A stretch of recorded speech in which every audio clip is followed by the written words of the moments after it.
The broadcast is now starting. All attendees are in listen-only mode.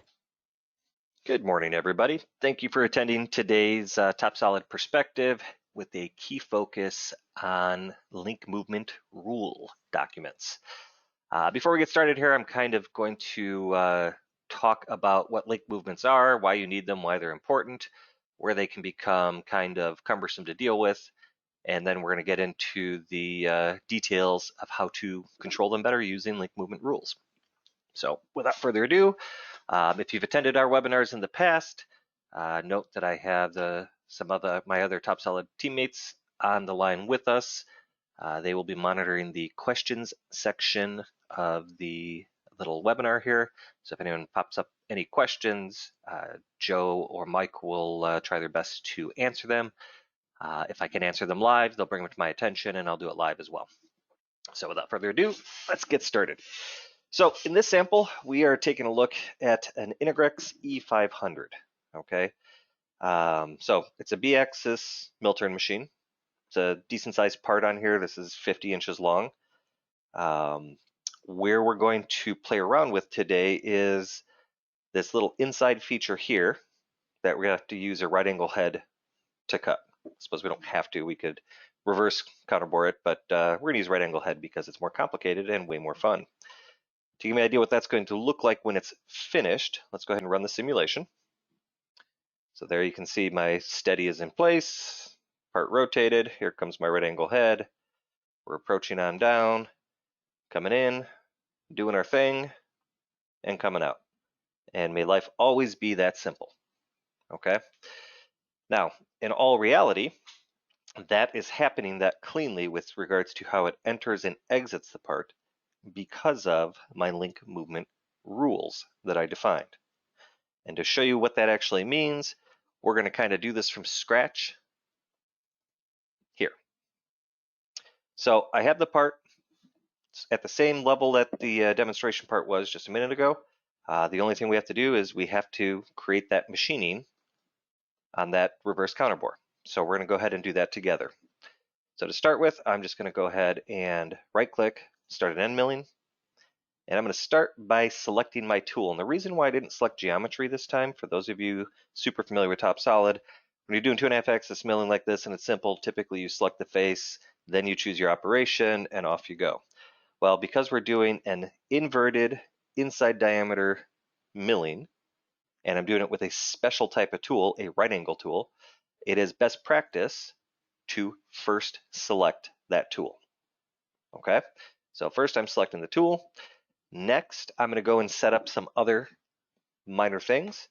For example, I'm going to go to my settings and I'm going to set up everything I want to do with this cut. So I want a 10% step over. It's going to be a 1/2 inch depth of cut. Perfect. I'm going to say this is not a high tolerance object, so I'm just going to go straight to finish. Besides, it's a demo, so you'll get the idea. I'll use boost milling because I can. Then we're going to go to altitudes and I'm going to set some things. Now, in this case, when you're dealing with an inverted ID feature like this, TopSolid, when it goes to calculate the starting value, for example, if I was to go and select this face here, it's going to look at the stock and look all the way to the other side. So it's going to think it needs to come from this side and machine all the way down. And again, it's because it's an inside feature like this. So we got to help it out. So I'm going to tell the software to start the calculation right there, plus give it, I don't know, an 1/8 inch, because that's about all we need to machine. And then as far as my rapid planes, I'm going to set these all to a value as well, to be based off my G540.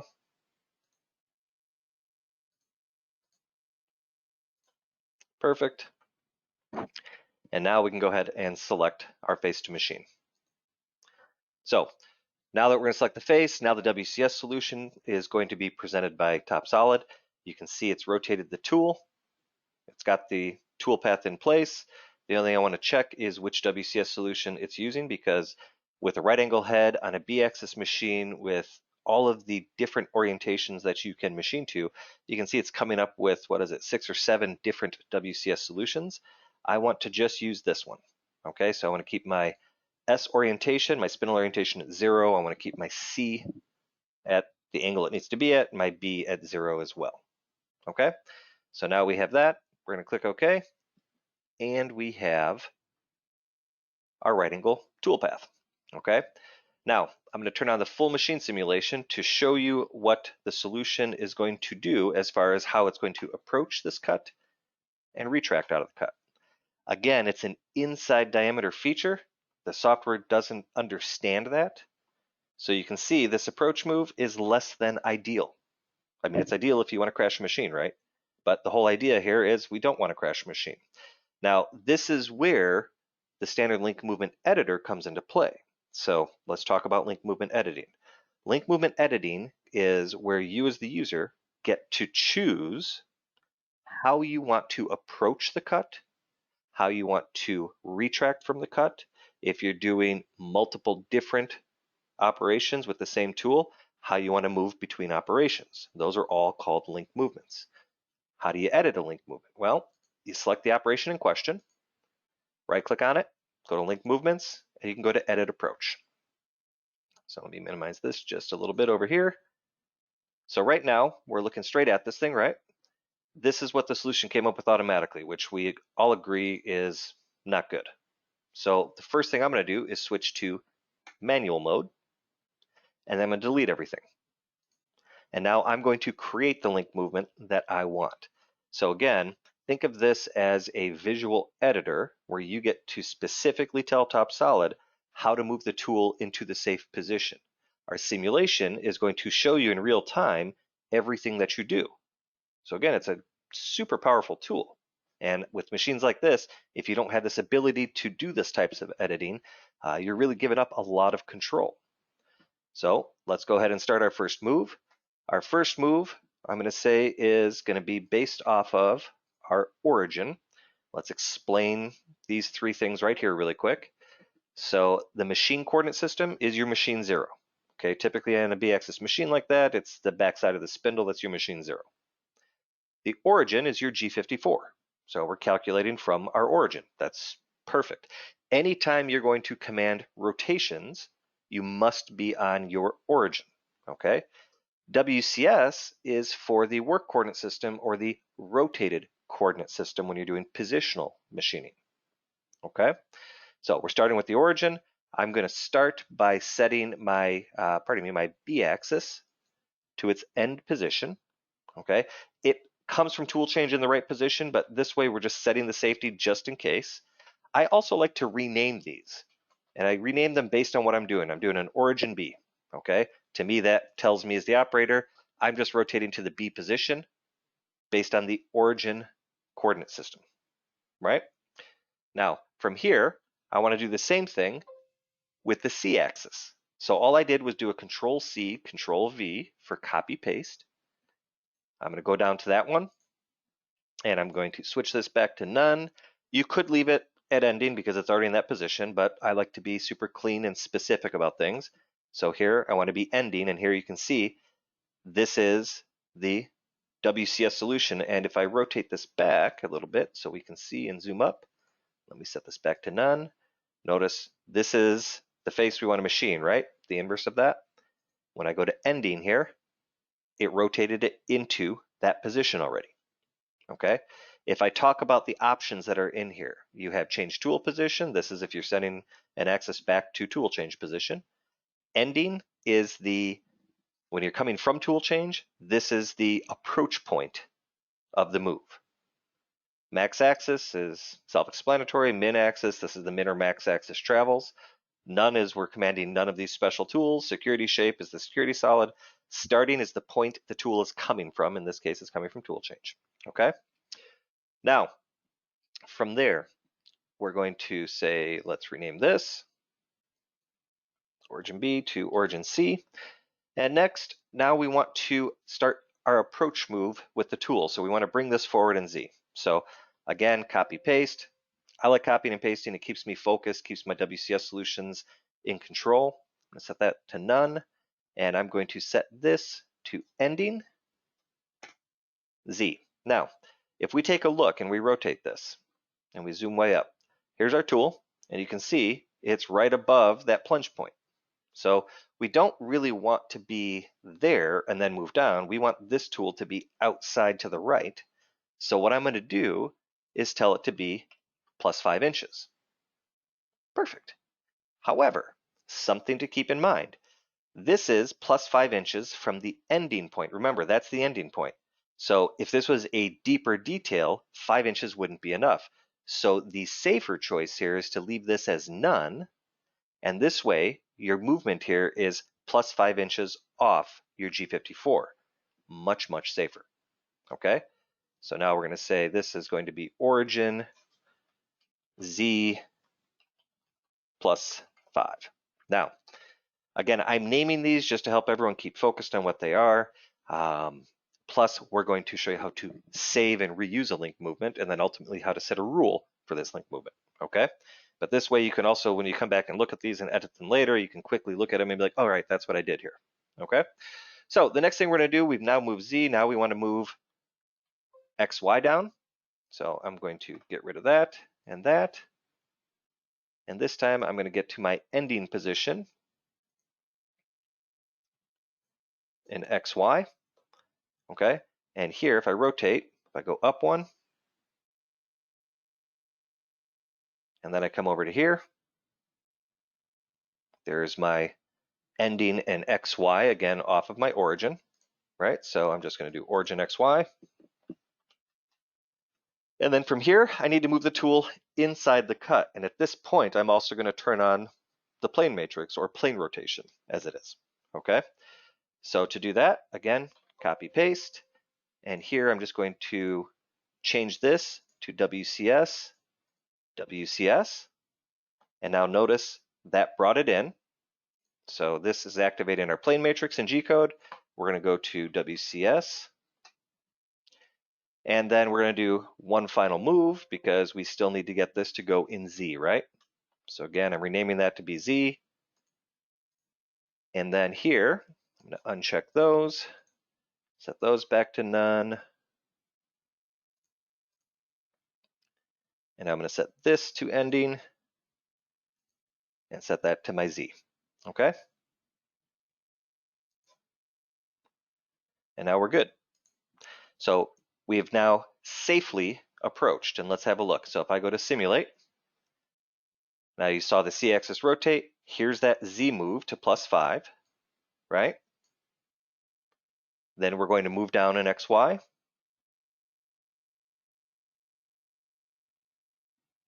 And now we're going to activate the plane matrix, switch in. We're going to go do our cut. Perfect. So now we want to do the same thing for the retract, okay? So let's take a look at that. I'm going to go right click on that pocketing, and I'm going to go down to link movements, and I'm going to go to edit retract. And here I want to do something very, very similar. Let's go ahead and rotate our views so we can see a little bit better. I'm going to switch to manual mode, and I'm going to delete everything, and I'm going to start with my movement to coordinates. And here again, I'm going to set myself on origin right away, and I'm going to be to Z. I'm going to say plus 5 because that pulls the tool straight out in Z. That's perfect. Again, we'll rename this right away. We're going to say origin Z plus 5. Now we're going to do this one. We're going to send XY home, in fact, now. So now I'm going to go XY home. To do that, I'm going to switch to my machine coordinate systems. Okay. And I'm going to say, go to change tool, click, click. And that brings us to our, depending on the machine, G28, X0, Y0, or however you're sending it home. Okay. From there, I'm going to do the Z home. So let's go set this to change tool. Z home. Don't need that anymore. Of course, I'm going to rename.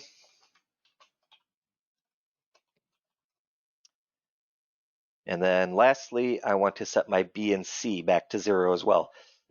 Some people skip this operation. I think it's a bad idea. anytime you leave your rotary axes in a rotated position and don't set them back to 0, you can potentially run into problems on your machine. So it's worth taking this extra step. Let's copy paste. Here, because we're doing a rotation, we want to be back on our origin frame. I'm going to set this to none, get rid of that, and I'm going to set this back to change tool, change tool. Okay, and like that,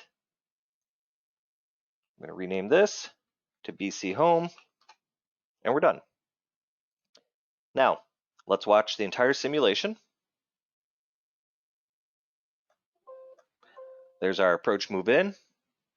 We do our machining, it retracts, and now it's doing our safe retract out and sending everything home. Now, first and foremost, this link movement editing is really a showcase of the power of TopSolid when it comes to controlling machines like this. Sometimes you just have to get creative to get the tool in and out of the cut safely. Now, if you do a lot of work with right angle heads like this, maybe you don't want to have to remember to do this all the time. Okay, no problem. So what you can do, let's go edit a link movement. Let's go back to our approach, for example. Once we've proven this out, and when I say prove it out, post it out, check the code, run it on the machine, make sure life is good. You can come up here to the top right corner, there's a floppy disk, and you can give it a name and save it as a saved approach. So here, you can see I have one called right angle safe approach already, because I've already saved one on mine. So I'm not going to do it again, but you would type what you want here and green check, and that becomes your saved approach. Okay. If we go back to here now, and I set this back to automatic, for example, now it's back to the solution that is no good. You could come here, link movement, and you could load an approach, and this will bring it up. You could select it like this. Again, super fast way to work. If you had multiple operations like this, you can select them all, link movement, load an approach. Again, super fast, efficient way to work. But the next step in the process here would be to teach TopSolid when it is appropriate to use that link movement, right? So here's what we're going to do. I'm going to go back, edit my link movements here. I'm going to set them both, or I'm going to set this back to automatic so that it's bad. I'm now going to do the same thing with my link movement for my retract. Set that back to automatic. And now we're going to talk about creating a link movement rules document. Okay, so again, if I watch a simulation right now, you can see this is a horribly bad approach followed by a horribly bad retract. So life is bad again, right? So now how do we teach TopSolid to use those saved approach and retract movements? Well, this is how. You need to have access to your machine definition. Okay, so in my sample project here, you can see I have my machine definition. You're not going to edit your machine definition. You're going to right mouse button click on it and choose Machine Link Movement Rules. This will create a new document for you. Okay, so here it's called Link Movement Rules Document 1, and I'm going to call this Rules Demo so we know what it is. I'll hit save once. Notice here that it can go ahead and it will show you the machine in question that you're building a link movement for.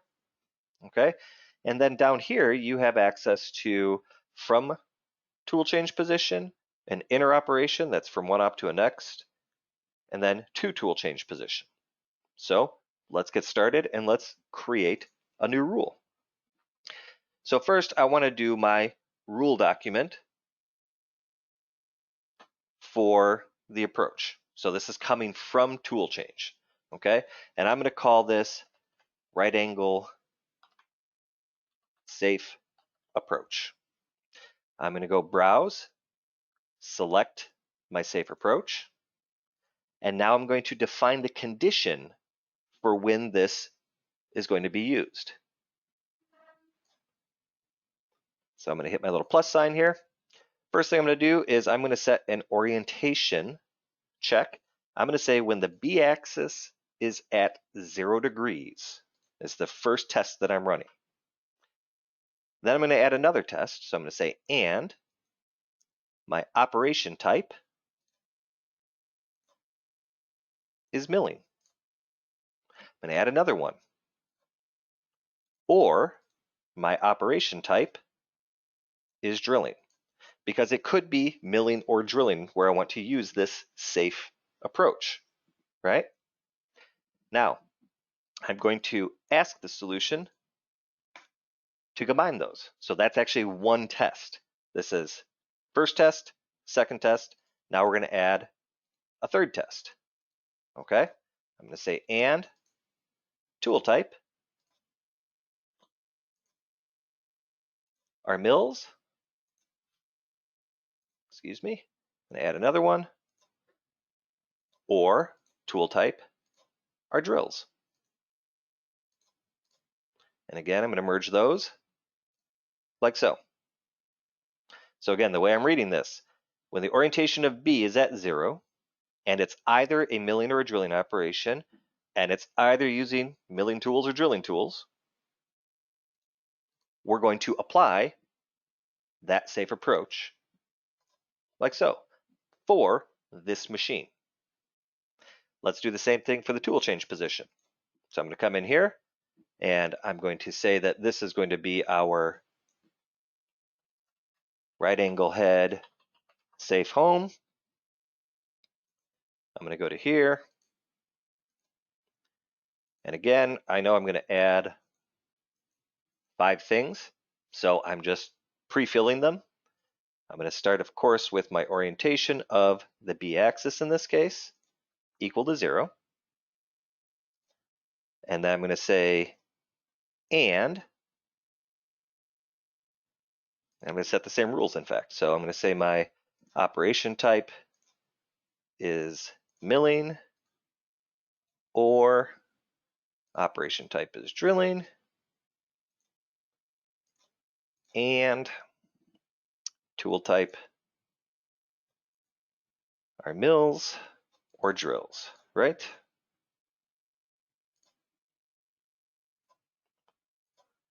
And then I'm going to group things the way I want them grouped.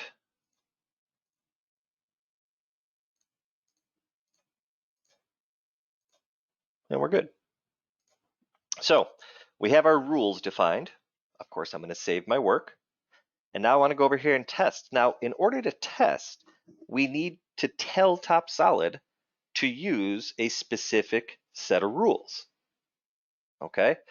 Now, to do that, you're going to define this typically in your machine template file. Okay? If you want to apply it to an existing CAM file, you have to go into options, and either way, whether it's the template file or the existing file, we're going to go to options. Now, before I do, I want to point something out here. I'm going to zoom back out here a little bit, widen this up. I have this movement or this object turned on, show lines with custom link and link out moves. Notice there's no icons here, so there's no link movements here yet. So now I'm going to go to my options. I'm going to go to CAM. By the way, if your options manager isn't open, just to remind you, right click on any black bar, go find options, or of course you can go to the 7 icon, view, find options up here. Once you're in options, you want to go to link movement settings, double click. This window, if it's the first time you're using it, probably comes in all shrinked up like this. Feel free to drag it out so you can see everything. Hit the orange plus sign. Notice we have a list of 2 different rule documents. So this is the one I made for the demonstration at the beginning. This is the one we just created together. So I'm going to select that. Green check, green check. Now the solution is analyzing the conditions and it's applying the link movements. And if we go back to our NC operations list, you'll notice here, now it has the link movements applied automatically. And off we go.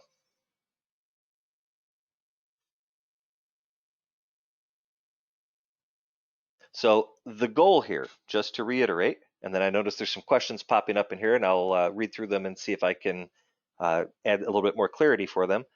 The goal here is when you have a condition like this, where you're using a crazy right angle head, for example, or maybe here, if I show another part of the simulation of this project, here, this one is using a 42-inch long boring bar because it can. Okay, so maybe when you're doing these types of cuts, how you get the tool in and out is very, very specific, very special. On some of these machines, it is really special. Sometimes there's special codes you have to call that you can add into that link movement, by the way. So you want to be able to capture that so it's reusable. That's where the loading a link movement comes in handy. Where the rule document comes in is you can define a condition that has to be met for that saved link movement to be automatically applied by the solution. The value there is then you don't have to apply it. The solution can apply it. Okay? All right, let me see real quick here if I go through these questions, if I can answer some of them specifically.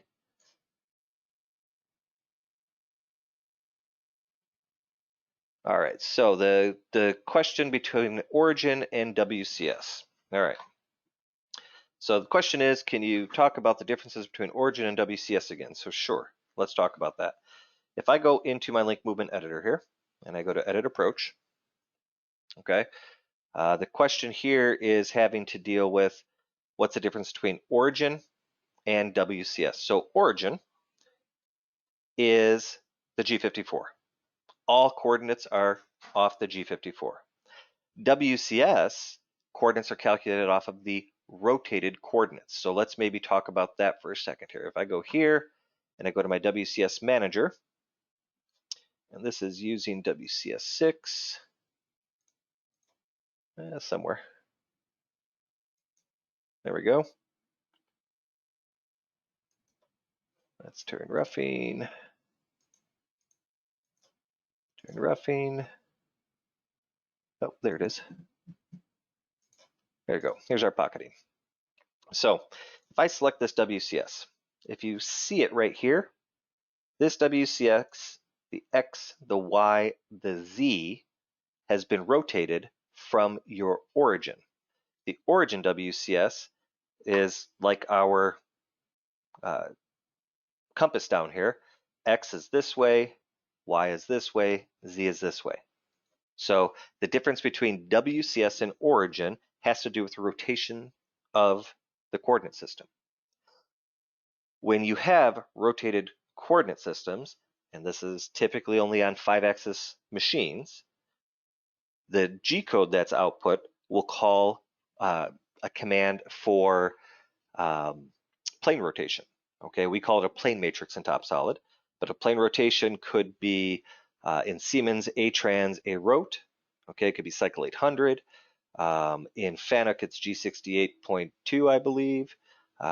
In Heidenhain, it's plane spatial, where you're telling the control, okay, I'm rotating the WCS by this angle and this angle, and I might be shifting the origin even. So that's what WCS is. All right, so let's see. If we keep going here, let me see some of the other questions here.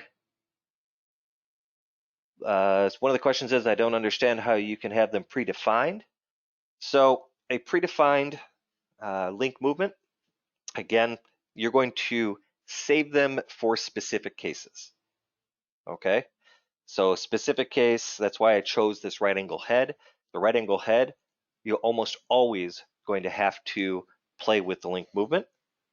And if you do a lot of repetitive work with them, so for example, in this case, I do lots of parts like this. I have lots of ID features where I use this right angle head. This link movement rule I defined will work perfectly for all uses when my B is at 0 using that right angle head. Okay. Let's see.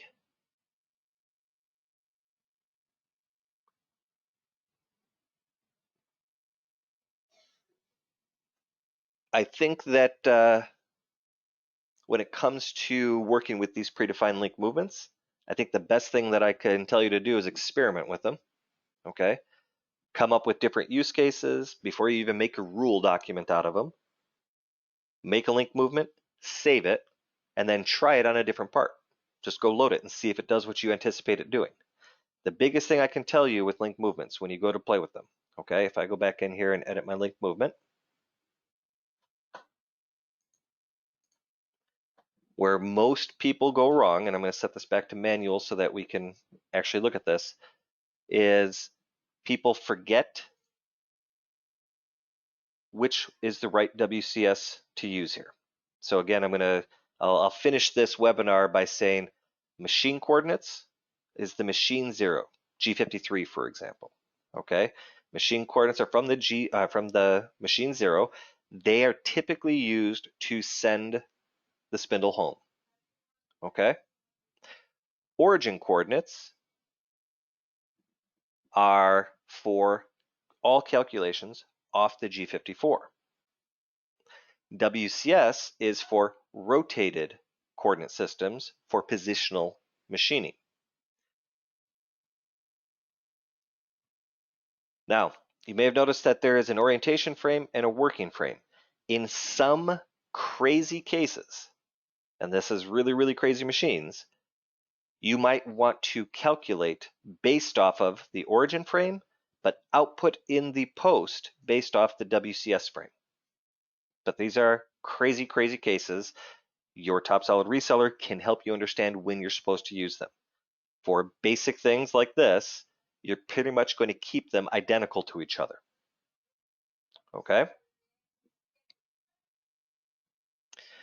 Beyond that, pay attention to that. Pay attention to your starting and ending points. Make small changes. Post out the code. Look at the resulting G code. Is it doing what you think it's supposed to be doing? Okay? So that pretty much completes what I wanted to show you guys today for today's key focus.